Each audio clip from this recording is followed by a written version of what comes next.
Chapitre 283, Je ne suis pas venu seul, 1. Gillian regarda les troupes de l'armée de Desmond qui le poursuivaient avec une expression lasse. Ils sont vraiment implacables. Pendant plusieurs jours, Gillian, aux côtés de ses chevaliers, avait lancé de nombreuses embuscades. Au début, l'armée de Desmond avait été prise au dépourvu, tâtonnant et s'agitant dans la confusion. Cependant, leur réponse devinrent progressivement plus vive et plus robuste. En conséquence, les embuscades devinrent moins efficaces avec le temps. Dernièrement, au lieu de lancer des attaques, ils étaient préoccupés par la fuite face à la poursuite incessante des troupes de Desmond. Gillian se retourna pour regarder derrière lui. Au loin, des milliers de cavaliers avançaient lentement. Bien qu'ils soient appelés une équipe de poursuite, leur nombre totalisait 3000 hommes, une force comparable à la force militaire d'un territoire entier, mobilisée uniquement pour les capturer. Penser qu'ils pouvaient déployer de telles forces. Ces adversaires n'étaient pas faciles à vaincre. L'équipe de poursuite s'était rapidement séparée de l'armée principale, coupant toute voie de fuite potentielle aux forces de Fenry. Comme des chasseurs poussant leur proie dans un coin, ils avaient poursuivi les troupes de Fenry jusqu'ici. Gillian expira profondément. Cela pourrait être la fin. L'endroit où il se trouvait était une plaine ouverte. D'ici au cœur du territoire de Fenry, il n'y avait ni forêt ni montagne pour fournir une couverture. L'ennemi s'était déplacé plus vite que prévu, sacrifiant des pertes initiales pour les coincer complètement. Il n'y avait plus de place pour courir. La seule option qui restait était de se battre de front. Préparez-vous au combat. Au commandement bas de Gillian, les chevaliers et les soldats levèrent leurs armes. Ils avaient tout le visage assombri par l'épuisement. Quand ils avaient fui la forteresse, ils n'avaient même pas réussi à obtenir des rations adéquates, sans parler des chevaux. Dans un tel état, ils s'étaient battus sans relâche sans repos, laissant tout le monde blessé et épuisé. Même les soldats, réduits à moins de la moitié de leur nombre initial en raison d'escarmouches répétées, restèrent farouches. Malgré leur fatigue, le feu dans leurs yeux ne s'éteignit pas. Il était clair qu'il était résolu à abattre autant d'ennemis que possible. Gillian eut un sourire amer en continuant. Former une phalange circulaire. La formation commença à se transformer en anneau. Pour se préparer à la charge de cavalerie, ils levèrent haut leurs lances et leurs boucliers. N'ayant aucune fortification ni aucun terrain avantageux sur lesquels s'appuyer, ils n'avaient d'autre choix que de repousser les attaques de l'ennemi avec leur corps meurtri. Pendant que les troupes de Fenry formaient leur ligne défensive, les forces de Desmond achevaient leur encerclement. Le baron Hutton, à la tête de l'équipe de poursuite, regarda les troupes de Fenry avec un sourire ravi. Enfin, nous avons attrapé ces maudits rats. Les embuscades menées par Gillian avaient été rapides et dévastatrices, les forçant à ralentir leur avance juste pour se défendre.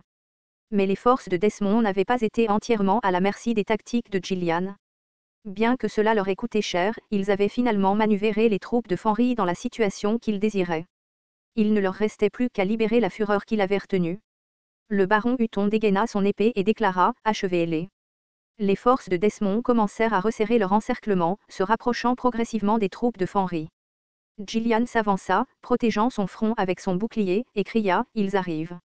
Dès que ces mots quittèrent sa bouche, des dizaines de boules de feu jaillirent des rangs de Desmond. Boum! Boum! Boum! Gillian serra les dents, utilisant son bouclier pour bloquer les sorts. Les autres chevaliers firent de même. Ce niveau de magie n'était pas une menace majeure. Sans Willow, la mage du 6e cercle, dans leur rang, la magie des forces de Desmond était gérable. Whiz! En plus des sorts, d'innombrables flèches pleuvaient des lignes de Desmond. Les soldats de Fenry savaient que ces flèches ne feraient pas beaucoup de mal. Leur armure robuste et leur magie de dissipation offraient une protection suffisante. Il était clair que l'objectif de l'ennemi était de drainer progressivement leur endurance et leur mana. Boum! Boum! Boum! Boum! Boum! À chaque attaque des forces de Desmond, la phalange circulaire tremblait violemment. Tout ce que les troupes de Fenry pouvaient faire était de se serrer les unes contre les autres comme une tortue et d'endurer. Après un certain temps, les attaques à distance cessèrent et la cavalerie de Desmond commença à avancer. Les troupes de Fenry, battues par le barrage précédent, semblaient complètement épuisées avant même le début de l'affrontement. Bien sûr, ce n'était pas seulement l'assaut précédent, leur exposition prolongée aux rigueurs de la nature avait déjà poussé leur corps à la limite. Boum, boum, boum. Alors que la cavalerie de Desmond approchait, les chevaliers de Fenry ne purent s'empêcher de rire. Lucas, qui gardait habituellement une attitude stoïque et se vantait d'être un génie du maniement de la lance, laissa enfin transparaître ses sentiments honnêtes. Honnêtement, j'ai pensé à courir à mi-chemin. Ces salauds ne sont pas une blague. Ils sont à un tout autre niveau par rapport à ceux que nous avons combattus auparavant. Ah, lâche. Je pensais que tu te dégonflerais.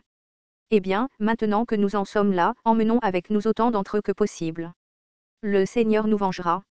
Oui, le Seigneur les vengerait sûrement. Leur Seigneur n'était pas le genre de personne à laisser un grief sans réponse. Cette croyance leur permettait de sourire, même face à la mort. Boum. Finalement, les deux armées s'affrontèrent. Les chevaliers de Fenris évitèrent habilement la charge de cavalerie, en ripostant en abattant à la fois les chevaux et leurs cavaliers. Les soldats armés de lances réussirent initialement à repousser efficacement la cavalerie. Mais le nombre d'ennemis était écrasant. Ils n'étaient tout simplement pas assez nombreux pour arrêter la vague de cavalerie qui avançait. Boum. Ah ah. La vague suivante de cavalerie de Desmond s'écrasa sur les soldats de Fenris, les dispersant. Bien que les soldats de Fenris aient une armure impressionnante, ils n'étaient pas aussi agiles que les chevaliers. Ils subirent de plein fouet la charge de cavalerie. En seulement 2 collisions, la phalange circulaire de Fenris fut complètement brisée. Lève-toi. Si tu restes à terre, tu vas mourir pour de bon. Reste concentré. Tiens encore un peu.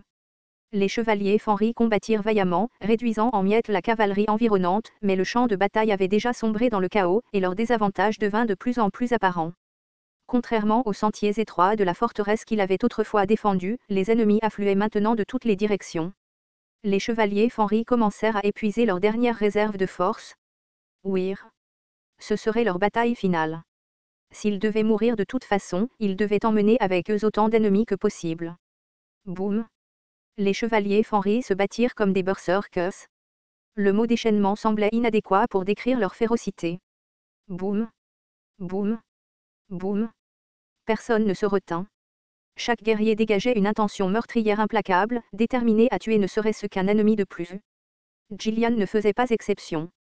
Il abandonna son bouclier, saisissant une hache de combat à 2 mains. Il la balança sans pitié sur les ennemis autour de lui, sans se soucier des blessures qu'ils subissaient. Crash. Crac. Boum. Les soldats de Desmond qui approchaient furent écrasés, réduits à l'état de restes sanglants. Leurs cris emplirent les plaines. Ah ah. Ces monstres. Appuyez plus fort. Ils sont épuisés. Ça se termine aujourd'hui. Plus jamais ces maudits bâtards. Les forces de Desmond étaient tout aussi poussées par le désespoir. À cause de ses adversaires, ils avaient été contraints d'entreprendre des manœuvres imprudentes, incapables de dormir correctement.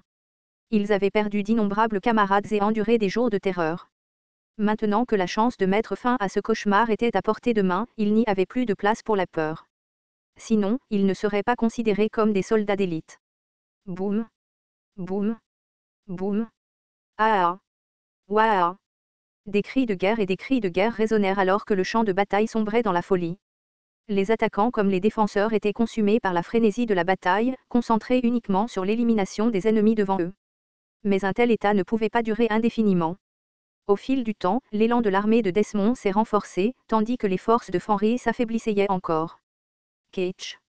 Boum. Un chevalier de Fenris qui se battait comme un fou s'effondra soudainement, laissant échapper un rire amer. Bien que son visage soit caché par son casque, l'intérieur était trempé du sang qu'il avait craché. Boum. Un autre chevalier tomba. Et ce n'étaient pas seulement les chevaliers. La plupart des soldats étaient tombés depuis longtemps, leur corps tremblant faiblement sur le sol.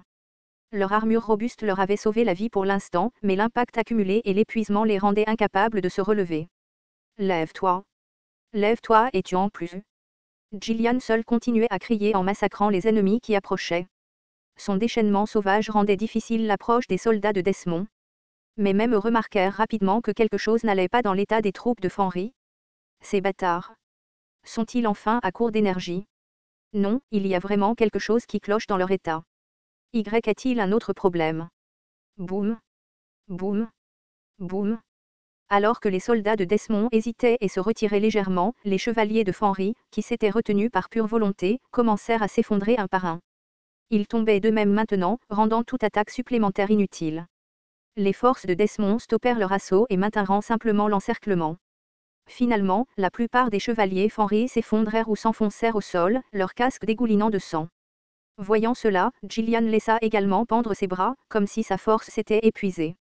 Il était le seul à rester debout parmi les forces de Fenris. Gillian regarda tristement les chevaliers qui saignaient et crachaient du sang, murmurant pour lui-même. Lève-toi. Lève-toi et combat encore. Son visage semblait avoir vieilli de plusieurs années en quelques jours seulement. La lueur féroce dans ses yeux s'était atténuée. Il ressemblait maintenant à un lion fatigué et mourant. SSSSSHHH. La formation de l'armée de Desmond se sépara et un homme sortit des rangs. Baron Hutton. Gillian saisit à nouveau sa hache. Bien que ses mains tremblantes s'aient à peine tenues, il était déterminé, cet homme, au moins, devait mourir de ses mains. S'il réussissait, cela réduirait les pertes de ses alliés dans les batailles futures. Le baron Hutton dégaina lentement son épée, son regard toujours froid et arrogant. Sans hésitation, les deux hommes se lancèrent leurs armes l'un vers l'autre. Boum! D'un seul affrontement, Gillian chancela et recula. Il était bien trop épuisé pour bloquer les coups puissants du baron Hutton. Boum! Boum! Ag! Chaque collision laissait Gillian blessé et chancelant. Le baron Hutton n'était pas non plus en parfaite condition, mais il avait reçu les soins appropriés et un repos suffisant. Comparé à Gillian, son état physique était bien meilleur. Clang! Après une série d'attaques, Gillian ne put plus tenir et lâcha une de ses haches. Crash! L'autre hache, insuffisamment imprégnée de mana, se brisa sous le coup suivant. Crissement! L'épée du baron Hutton transperça impitoyablement le plastron de Gillian. Bruit sourd. Titubant tandis que le sang jaillissait de sa poitrine, Gillian finit par s'effondrer à genoux. Respirant lourdement, Gillian leva les yeux vers le baron Hutton avec des yeux fatigués, confus quant à la raison pour laquelle l'homme n'avait pas porté le coup fatal. Le baron Hutton, tenant son épée tachée de sang en l'air, parla enfin. Gillian, bien que tu ne sois qu'un simple mercenaire, ce serait un gaspillage de te tuer dans cette guerre. Je vais te donner une dernière chance. Rends-toi. Je refuse. Le sourcil du baron Hutton se contracta. Il ne pouvait pas le comprendre. Pourquoi? N'es-tu pas un mercenaire? Pourquoi risques-tu ta vie pour le comte Fenry? Ce genre de contrat vaut-il vraiment autant pour toi? Ce n'est pas une question de contrat. Au début, Gillian l'avait suivi par gratitude pour avoir sauvé sa fille. Il était tout à fait normal qu'il rembourse cette dette qui lui avait sauvé la vie avec la sienne. Il était prêt à donner sa vie dès le début, estimant que c'était un échange équitable pour la sécurité de sa fille. Mais alors qu'il restait aux côtés de Ghislain, sa perspective commença à changer. Ghislain ne ressemblait à personne d'autre. Un noble qui ne se souciait ni du rang social ni du statut. Un homme qui, bien que n'étant pas un mercenaire, agissait plus comme tel que quiconque. Un personnage qui sauva son territoire à plusieurs reprises avec une sagesse étrange. Un leader qui donnait toujours la priorité à la protection des autres plutôt qu'à ses propres désirs. Un visionnaire qui a accompli ce que tout le monde considérait comme impossible. Plus Gillian le servait, plus il était profondément ému par le caractère de Ghislain. À un moment donné, Gillian ne voyait plus Ghislain comme un simple bienfaiteur qui avait sauvé sa fille. Il en est venu à le considérer comme un véritable seigneur, quelqu'un digne de sa loyauté absolue. Et donc, trahir Ghislain n'a jamais été une option pour Gillian. Ce n'était ni le remboursement d'une dette ni les termes contraignants d'un contrat. C'était de la loyauté. Ghislain avait trouvé quelqu'un pour qui il jugeait qu'il valait la peine de risquer sa vie, un vrai maître méritant sa dévotion. Il faut reconnaître que Ghislain pouvait aussi être fantasque et imprévisiblement divertissant par moments. En pensant à cela, Gillian se retrouva à sourire sans le savoir. Le baron Hutton, voyant l'expression de Gillian, était complètement déconcerté. Il ne comprenait pas pourquoi quelqu'un comme le comte Fenry pouvait inspirer une telle loyauté. Pourquoi? Pourquoi suivez-vous ce petit? Croyez-vous vraiment que le comte Fenry peut conquérir le Nord? Pensez-vous vraiment qu'il peut triompher des familles d'Oakales? Si c'est le Seigneur, il réussira. Ridicule? Ce n'est que l'illusion d'un enfant naïf. Un rêve qui ne se réalisera jamais. Le rêve du Seigneur. Gillian releva la tête, croisant le regard du baron Hutton. Cette fois, ses yeux étaient calmes, sereins. Il parla comme s'il rendait son dernier souffle. « Est mon rêve. Vous êtes insolent. » Le baron Hutton leva haut son épée. Bien qu'il veuille y mettre un terme, quelque chose le retenait, un sentiment persistant de regret. Qu'il en soit ainsi. Il n'avait pas le choix. Autant c'était dommage, autant Gillian devait mourir. Le convaincre était clairement impossible. Se résolvant, le baron Hutton abattit son épée. Ouah! Clang! Soudain, une flèche traversa l'air. Le baron Hutton sentit la flèche se briser, levant son épée pour la bloquer, mais elle brisa sa lame et lui transperça la poitrine. Ah! Le baron Hutton se serra la poitrine et recula de plusieurs pas. Les soldats de Desmond autour de lui se figèrent sous le choc. Malgré ses blessures, le baron Hutton était un chevalier d'élite. Comment avait-il pu être blessé par une simple flèche? Même Gillian, qui avait été confronté à la force du baron Hutton, était incrédule. Qui pouvait réussir un tir aussi précis et dévastateur sur quelqu'un d'aussi doué? Non, il y avait quelqu'un. Une seule personne dans le Nord pouvait y parvenir. Une figure dont la profondeur de compétence était incommensurable. Un homme qui devenait plus fort de jour en jour, comme un monstre. Le cœur de Gillian se mit à battre violemment. À chaque battement, le bruit des sabots galopants devenait plus fort, faisant trembler le sol. Boum boum boum boum boum. Il n'y avait pas de corps, pas de cris, seul le puissant martèlement des sabots résonnait à travers les plaines. Lentement, Gillian tourna la tête pour regarder en arrière. Ah! Le spectacle qu'il avait tant attendu se déroulait devant lui. Boum boum boum boum boum. La vaste plaine était remplie de bannières du loup rouge. Le propriétaire de ces bannières était tout pour Gillian, son dernier espoir et son rêve ultime. Et celui qu'il avait attendu, plus que quiconque. Gillian. Les yeux rouges flamboyants, il chargea plus vite que quiconque vers le champ de bataille.